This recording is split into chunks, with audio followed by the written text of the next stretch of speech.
Hello, everyone. Thank you for joining me. I'm your instructor, Sarah, and this would be our first lesson of the course. So, in this lesson, which I will try to keep as short as possible, since it's an overview. In this lesson, we are going to look at some of the nature and the spectrum of qualitative research, meaning what it is and what are the beliefs behind qualitative research and how qualitative research differs from other methodologies of research, and the different types of methods that fall under qualitative methodology, and obviously the paradigmatic tenets of qualitative research.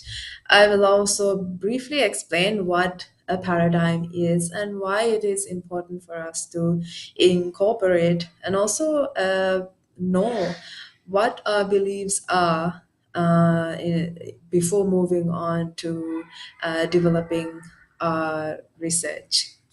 So, what exactly is qualitative research, right? I have listed a few readings for you to get a deep understanding of what qualitative research is and what we are going to discuss in this lesson as well. And since we are going to be discussing it briefly, I've given some readings for you to kind of grasp an in-depth understanding of what qualitative research is. But in general, right, it includes a multiplicity of methods, obviously, and often contrasting paradigms, approaches, methods, audiences, procedures, strategies, practices, and assumptions. And we will look into what these contrasting approaches, paradigms, and beliefs are that fall under qualitative research. And in general, qualitative researchers are interested in meaning, specifically how people give different meanings to their lives, to their experiences, and to the structures of the world. In one of these books that I read, it said that human beings are creatures of stories, right? And we tend to, in everything that we do, in everything that we experience, we tend to articulate those experiences with different stories, right? It could be that we are experiencing, it could be that I and three of my friends are experiencing something at the same time in front of us, or we have been through a similar experience in our life, but the way that we will narrate the story about it would be very unique to each of us, right? So in every aspect of our life, we tend to tell stories about those experiences, and that's how we give meaning to our life, right? Whether it's our culture, whether it's our religion, whether it's who we are, what we believe in, etc., and our experiences, we tend to narrate these through stories. So, in qualitative research, we are interested in how human beings narrate these stories about different phenomena, and how they give meaning to these different phenomena, which is a very unique thing. So, I would say one of the major aspects of uh, being a qualitative researcher is being interested in stories, and being someone who is curious about stories. And I would say I have always been a person like that, and I love to listen to people and their stories. And on top of listening to people, I also love to read books, which is another way of hearing different stories. And I would say, and this is something that I've experienced and realized about myself as well, whenever I sit with someone, whether it's a stranger that I don't know at all or someone that I'm very close to, I tend to ask them questions that often leads to them opening up about a lot of aspects about their life and sharing stories with me, and which is what I love. And that may have come from growing up with a grandfather who really loved telling stories to us as when I was growing up. And so yeah, as a qualitative researcher, you'd be more interested in these stories that we tell ourselves, and we tell about different things that happen in the world and how we make meaning out of these different phenomena.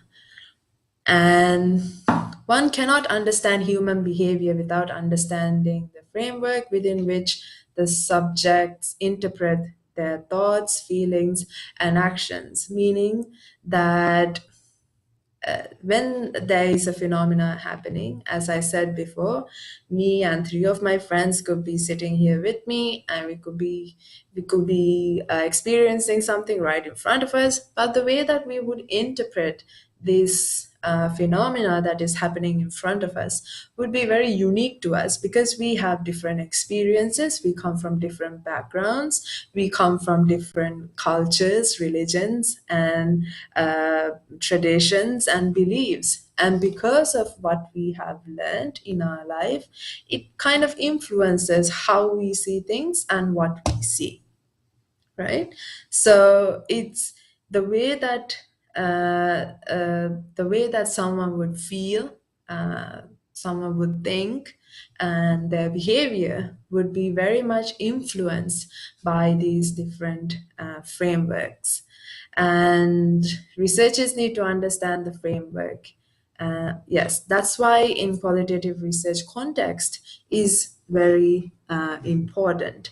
That if I want to study something about the behavior of people in a specific cultural context in Malaysia, then it's important for me that I kind of have the cultural background to understand and interpret those people's experiences in order to understand how and why they give meaning to these phenomena that the way they do, right?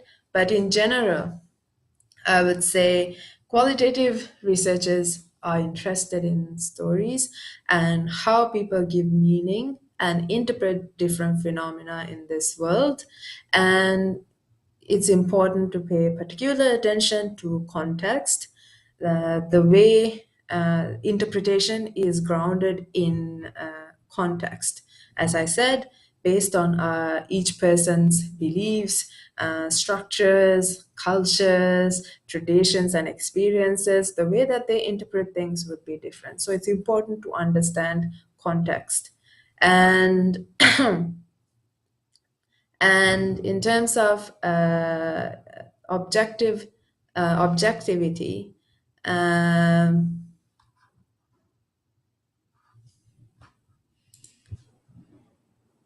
so because of that, a qualitative researcher would give more emphasis to the differences in how meaning is made amongst different people. So they're less interested in generalizations, although you may see patterns of thoughts and patterns of certain aspects.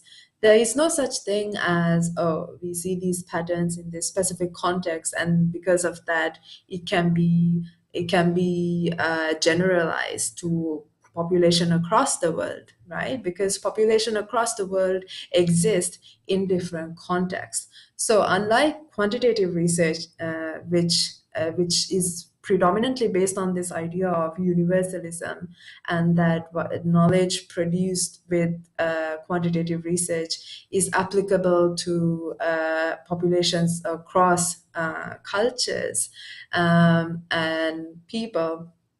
Qualitative research is there is no such aspect of universal knowledge. Rather, knowledge is subjective to specific conditions. So the way that meaning is made, the way that people behave, and etc., and the experiences, and how people explain and interpret these experiences and phenomena are very much unique to specific contexts.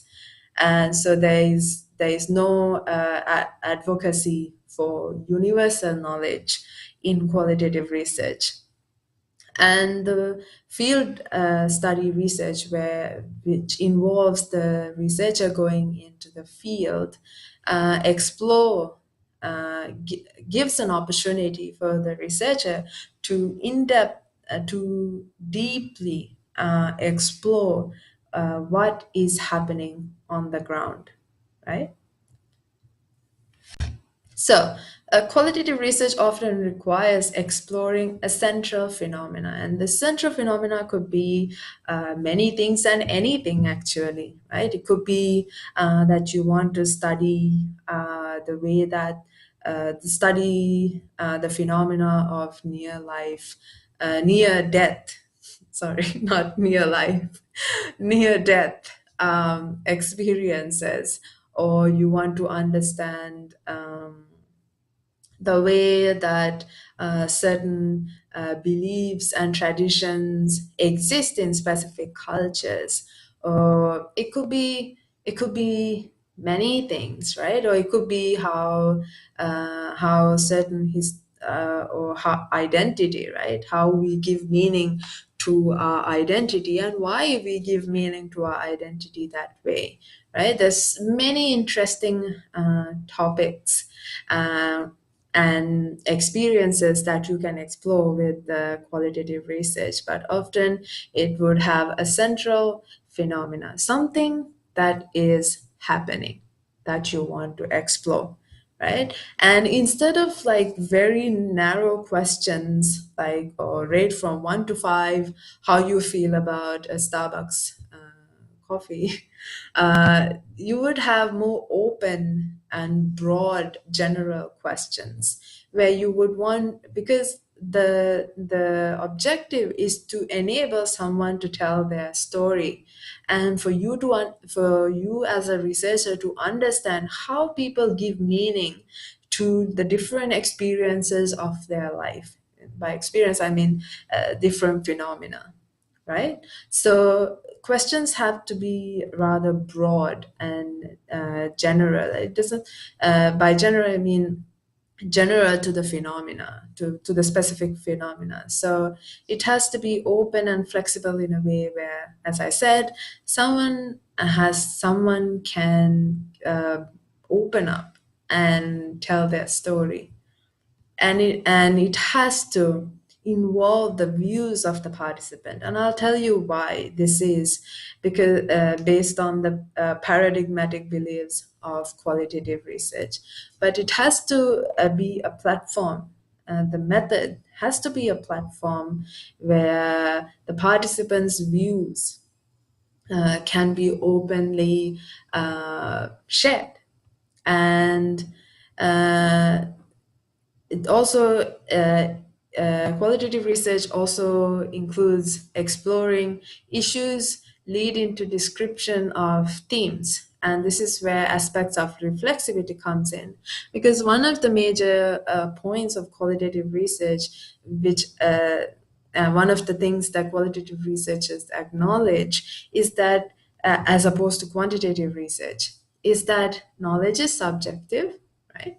And researcher is part of the research process, and researcher is part of the knowledge making process.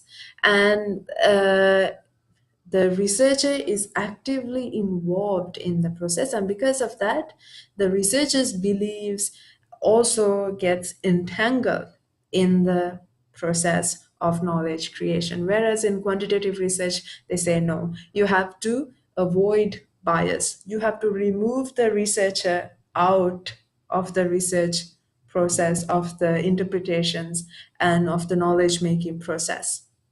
But in qualitative research, we acknowledge that that is rather impossible. It's impossible to remove yourself from the research itself, because who you are influences the whole research process from the beginning to the end. The way that you would articulate your research topic, the way that you would articulate your research questions, your objectives, the literature that you choose and ignore, and the way that you would do your field work, and the way that you would interpret your data and thereby write your discussion and conclusion. All of these aspects are unique to the researcher, right? That's why even if you give the same topic to two different people, they may come up with different findings and two different types of research for the same topic. Why? Because who you are influences the research process, and there's nothing wrong with that.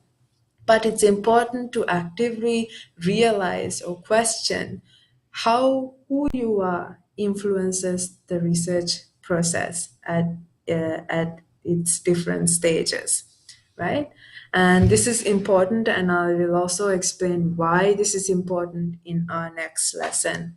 And yeah, and also making meaning or advocating for groups and individuals. One of the beliefs of qualitative research is that you are giving voice to others, right? And what you are putting out is a narration that is built upon the voices of individuals or groups that needs to be heard, right? So it's also seen as a form of advocacy, where you're bringing forward the voices of others who may never get to be heard. Right? So Cresswell's book on qualitative research is one of the books that I have listed in your readings as well. And I would say it's one of the more well rounded books written on qualitative research. So you would see a lot of people citing Cresswell and Denson and Lincoln in their qualitative work. And I'm pretty sure you will also read these books and refer to these authors as well in your work. So these are some of his thoughts about qualitative research. One is that it takes a lot of time. Yes, it takes a lot of time to design your research. It takes a lot of time to do your field work, and it takes a lot of time to interpret the data. Oftentimes, students think that qualitative research is actually the easier option out of the two. But I would say that to do qualitative research, you have to be very interested in the rather exhaustive process of knowledge creation, right? You have to be interested in learning people's stories. You have to be interested to you have to be passionate about it, because if not, you might uh, lose your interest midway, because it can be time consuming to hear, if you're doing interview, to hear the same interviews over and over again as you're transcribing, and to interpret stacks of papers of transcriptions and etc. And it also involves a complex data analysis process. So when I did my PhD, I did about 24 interviews. So all the interviews went beyond 1 hour, and some of the interviews were actually close to 3 to 4 hours. And as a researcher, obviously, you don't want to. I didn't want to. Different people may have other strategies, but I myself didn't want to stop people or cut their thoughts. So some interviews carried on for about 3 4 hours. And after the transcribing all of this, it turned out to be so many papers. I have it somewhere in the house, and almost as big as a gigantic book. And and in order to code that, I did 3 levels of coding. And in order to code that, it took me months to code that, because first you have to go through. Then actually, after hearing the same interview many times, you kind of automatically memorize it, right? And first you have to do your notes and then your coding. So this can be a long and exhausting process, but if you're passionate about it, you won't feel it as a hassle. Obviously, there's a lot of writing as well, because you're not just reporting it as statistics saying that, oh, this many people said that, oh, that many people said that. No, because writing qualitative research is like writing a narration. You're telling a story about a phenomena, about something that has happened and why it happened. So you have to write it in a sense that you are narrating a story, right? It's like one of those beautiful novels that are written that even after many years of reading the book, you remember it, right? So there's a lot of writing involved, and so it's important to be interested in writing as well. And methods are not necessarily established for each kind of research. So it's not that, oh, you do interview for this kind of research. Obviously, there is a certain guideline, but it's not that it's not so constricted. It's more flexible. So you can choose many methods to in your research. Like you can do focus groups, interviews, you can do an experiment all together in one research, or you can go into one method. So it's more flexible. So there is no like very strict guideline on you choose this method for this type of research and etc. Right? So, this is Creswell's process of how to get started on qualitative research. First of all, it's important to understand your assumptions. I think before going into your research, once you have chosen your topic, and obviously there are many reasons as to why you chose this topic, and so before you move forward with your research, it's important for you to understand what are your assumptions about this research, right? So for example, in one of the talks that I gave about reflexivity, the student spoke about he's doing his research on higher education, and he kept speaking about quality education, and he spoke about it based on his own experiences. He grew up in a certain place under certain conditions, and he saw what and in his own perception he thought that education should be like this, right? And he had an absolute idea that this is what quality education should be, and that idea came from his own experiences, right? So this would obviously influence the way that he would move forward in his research. So it's important to think about your assumptions before you take steps and decisions into your research, and then you start reading the literature. And I will also explain a bit on how to grasp the literature around the area in our next lessons. And then once you have this accumulation of knowledge around your topic, then you go on to gather data from a variety of sources, depending on what methodology and method you would choose, and then analyze, not validate. Validation in qualitative research occurs in a different way, which I will also explain in our next lesson. And you have to report it in an engaging style. Like what I said before, is you have to narrate the story.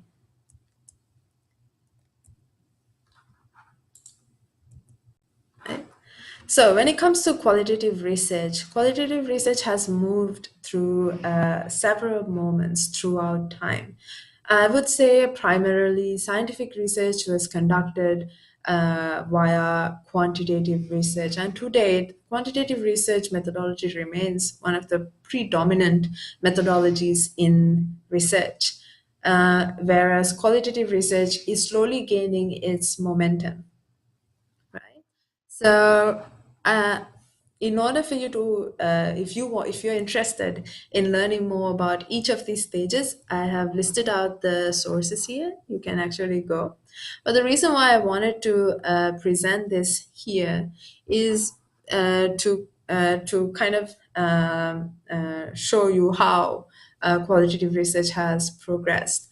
I would say when people first started doing qualitative research, they still conducted qualitative research based on the fundamental beliefs of quantitative research, that research should be non-biased, research has to be systematic and structured in specific ways, and etc. So it was predominantly under the umbrella of positivist beliefs, right? And further on later, around the between the 1970s to 1990s, some of these boundaries were challenged by researchers, right? So in the traditional era were methods like grounded theory, which is very systematic and structured.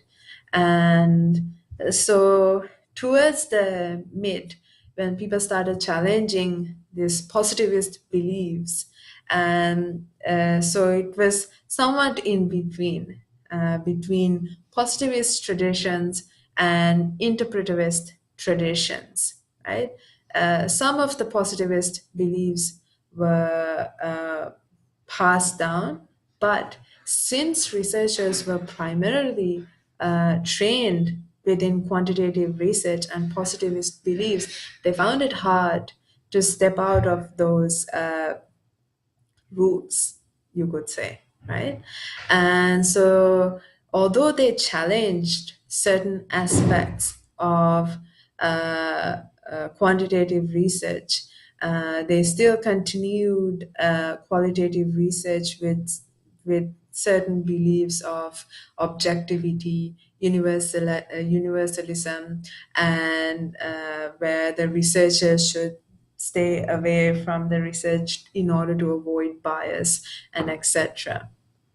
And currently, I would say qualitative research has come a long way, and there are researchers who are exploring very innovative, advanced, and flexible methods that are grounded in different cultures and etc. So today, there is far more value for ideas of subjectivity, where beliefs such as knowledge is contextual and knowledge is situated, is something that is accepted, and reflexivity, and that the researcher is also part of the knowledge making process, is also highly accepted. Although in some disciplines in academia are still very much grounded in quantitative and positivist beliefs, such as business discipline. Even these areas are continuously challenged by qualitative researchers. And so we live, today we exist in a moment where some of these aspects that qualitative researchers have been advocating for are now accepted, such as reflexivity, that the researcher is part of the research process, that knowledge is situated and is unique to the context and etc. These are some major aspects that are accepted. And that's why you would see that a lot of journals today, they accept first person writing, where instead of saying the researcher, you can actually say I or we, right? So it has come rather a long way from where it first started, where qualitative research was very much conducted like quantitative research, to where it is now. So, in short, these are some of the major methods that that fall under qualitative research, and based on the focus of the, this is kind of like a guideline. So based on the focus of the investigation and the focus of the investigation, you can kind of have a guideline or an idea about which approaches can be used for your research, right? So if your focus of the research is more on life stories, then you can choose a narrative analysis type of research, a narrative based research. And if you are searching for, if your focus is commonality of lived experiences, such as near death experiences, then you can use phenomenology, for example.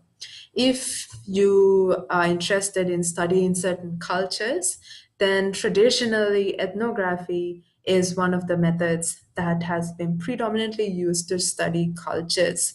And if you're interested in text or media output and etc., you can do critical discourse analysis, the discourse analysis, historical analysis.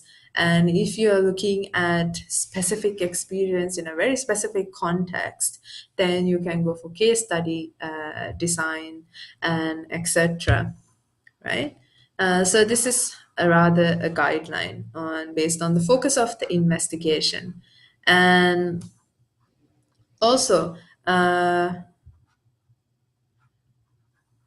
yeah, I would say that although these are some of the main methods that have been used in qualitative research historically, today there are far more methods than this that fall under qualitative research. So I would suggest for you to read some of the latest editions of the books that have been written about qualitative methods, and you would see that there's been a lot more advancement in terms of the same methods that have been advanced and taken into different directions. So, for example, in ethnography, there's autoethnography, there's nethnography, which is an ethnography that is done online, etc. So there's a lot of advancement. So I would suggest for you to read a bit more into this as well. But in a systematic study that we conducted, we found that a lot of times qualitative researchers, they tend to stick to the most well-known methods and go a little, and they tend to not go very much outside of this comfort zone. And some of the most, obviously, some of the most used methods are interviews, observations, and also focus groups. So, uh, so that's why a lot of times we would like to advocate and push students to venture into creative ways of doing qualitative research, because this is a flexible field of research where you can actually incorporate your creativity uh, and creativity based on your own cultural context, right? Because in every culture, there are different ways of knowing, there are different ways of doing research. So there's a lot of space for you to be creative in qualitative research. And as what I said before, now there's also qualitative methods that are done in the online realm, starting from Web 1.0, which is the very beginning of the web, where there was no two-way interaction, it was just a one-way interaction. And now the web is far more advanced, where there is a two-way interaction between consumers and businesses, business to business, etc., etc. And now it has even moved furthermore to augmented realities, to virtual realities, and etc. And these are all spaces where you can use your creativity to study different phenomena. So, as I said, traditional methods such as ethnography can now be done on the online platforms, which is called nethnography or online ethnographies. So, there's many ways to do qualitative research, and it can be very creative. And similarly, these are some of the most well-known methods that have been used in on online platforms. With, but even then, I would say online interviews and ethnography stand at the top. But there's a lot of people also using visual methods found in online material as their source of data for their research, right? So the world of data is very much expanded now. So you have a lot of areas that you can venture into in your research areas and places to study, right? So I will now come to paradigm. Before I go into what is the main paradigmatic belief of qualitative research, I will explain what a paradigm actually is. And hopefully, you do have a prior understanding of what paradigms are, and if not, it's all right. So, a paradigm is basically a set of beliefs, right? And it's the way that an individual looks at the world. And under a paradigm, there are three or four main basic questions. What is first of all, it's your ontology, your epistemology, your methodology, and there's also your axiology, right? Your ontology is basically what is the nature of the knowable, or what is the nature of reality, right? So, are you someone who believes that reality is objective, that everyone sees the reality, or everyone experiences the world in the same way? And or are you someone who believes that not knowledge, reality is subjective, that everyone sees the world differently, and there are reasons as to why everyone sees the world differently? Epistemology is what is the nature of the relationship between the knower and the knowable. In qualitative research, the main epistemological belief is that knowledge is co-created, right? I have my own perceptions, you may have your own perceptions, and in interaction, we come to know, right? And in positivism, I would say it's predominantly the belief that there is an objective truth out there, and I can go and find that objective truth, right? But in qualitative research, it's about co creation. It's through interaction and co creation that meaning is made and knowledge is created. That is the epistemological belief of qualitative research. And based on your ontology and your epistemology, you would then come to your methodology. So, how should the inquirer go about finding this knowledge? So, that's the reason why paradigm is important, is because the beliefs that you have about reality and of knowledge influences your decisions in the research, including your decision of the methodology. So it's important for you to understand what your paradigmatic beliefs are uh, prior to uh, prior to the decision making process of the research. And that's why, especially in a PhD and even in journal articles today, you have to specify what your paradigmatic beliefs are, and give a brief reflection of who you are and the reason why this is important, especially in qualitative research, is so that the person who is reading your research knows who the interpreter is and how the interpreter may have influenced the text. So these are some of the this is the two main paradigmatic beliefs of research: positivist being under quantitative, and interpretivist or social constructivism being under qualitative. Right. So I have kind of explained this in my previous slides. So in positivism, the ontology is that reality is single. Everyone's experienced this reality in the same way. And in qualitative, it's that it's multiple. Everyone sees and experiences differently. So there are alternative realities that exist, and it is contextually situated and subjective.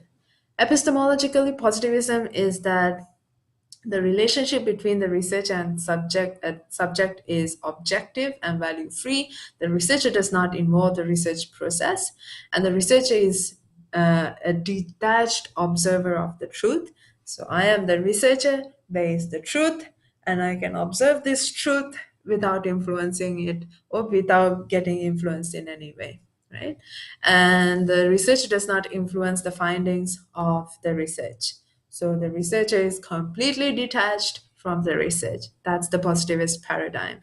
Whereas in the interpretivist paradigm, uh, knowledge is subjective rather than objectives, and both the researcher and the researched influences the research process and the interpretation, and thereby the knowledge that is produced. In terms of methodology, based on this ontological and epistemological belief, as a positivist, you're more likely to choose quantitative methods, and as an interpretivist, you're more likely to choose qualitative method.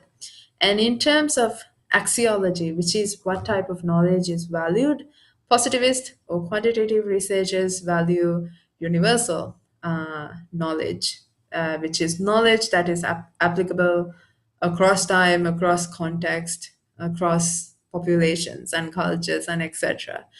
And interpretivist or qualitative researchers value knowledge that is situated to specific context and specific people, places, etc. So this is a more grand understanding of interpretivism or social constructivism, which is one of the primary paradigmatic beliefs of qualitative research. But there's far more, and this I would say this is one of the topics that a lot of students tend to get confused in. Oh, what exactly are my beliefs? Because there are so many paradigms, and sometimes you might find yourself that ontologically you believe what is under constructivism, but epistemologically you believe what is under critical theory. So there is no such concept that, or you have to put yourself in this box, and uh, that, or if you see yourself as an interpretivist, then you have to put yourself inside that box and you cannot believe in anything else. So no, it doesn't exist that way. It could be that you believe in one thing of interpretivism, one thing of critical theory, and etc., right? But generally there are fundamental beliefs that are very different and very apart when it comes to quantitative research and qualitative research. And as what I explained in the previous slide, these are some of the fundamental differences between qualitative and quantitative researchers' beliefs. And this makes a huge difference. So I would say it's important for you to understand where your beliefs are before you come into making decisions for your research. And the reason why is because if you're a person whose beliefs are situated in the positivist paradigm and you try to do qualitative research, it will influence the research process, right?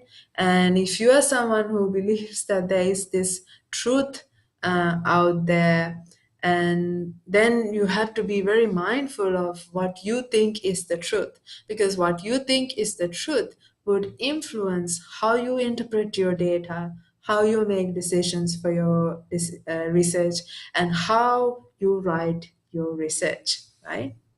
So that's why one of the first steps of qualitative research, and this is a very important step for everyone, so we emphasize a lot in our classes as well, is reflexivity, to know yourself, to know why you want to do this research, to know why you want to do your research this way, to know what your pre existing assumptions are, to know yourself, basically, right? And this is another paradigm that a lot of students tend to opt for, because uh, pragmatism is that you choose your methodology based on practical reasons. But this, but one of the advice that is often given is that you need to be sure that you're not treating pragmatism as an escape route from the challenge of understanding philosophies, right? So you need to make sure that you're not just choosing pragmatism as a paradigmatic belief because it's the easier option to choose, right? And I would say that in qualitative research, it's important to understand your beliefs. And there is a major emphasis on understanding who you are and how you influence the research process. Because just as much as we acknowledge that knowledge is subjective to the context, it's also important for us to understand as researchers in which context are we grounded in, right? So it has to start. If I go above to this slide on Creswell's, uh, this slide on Creswell's process of doing qualitative research, the first step is to think about your assumptions. So, if I am to wrap up today's lesson today, sorry, if I am to wrap up today's lesson, I would say that qualitative research is a field where researchers has to be interested in learning people's stories, in understanding in depth, and it's not a field that you go thinking that, oh, I just want to get it done. No, I would say you should be passionate about doing this form of research. It takes energy, it takes effort, and but it's a beautiful process, right? At least that's what I think. And it's a flexible field where you can be very innovative, very creative in your thoughts, in your processes, and in your decisions within the research. And I believe it allows you to understand yourself better and understand other people better. And it is a field that would require you to read a lot and think a lot. And when I say think a lot, I mean like critically think about things. And uh, yeah, so I hope I was able to give a brief overview of what qualitative research is. So, thank you everyone for joining me today. I will see you again in our next lesson. Have a wonderful day and see you again soon. Take care.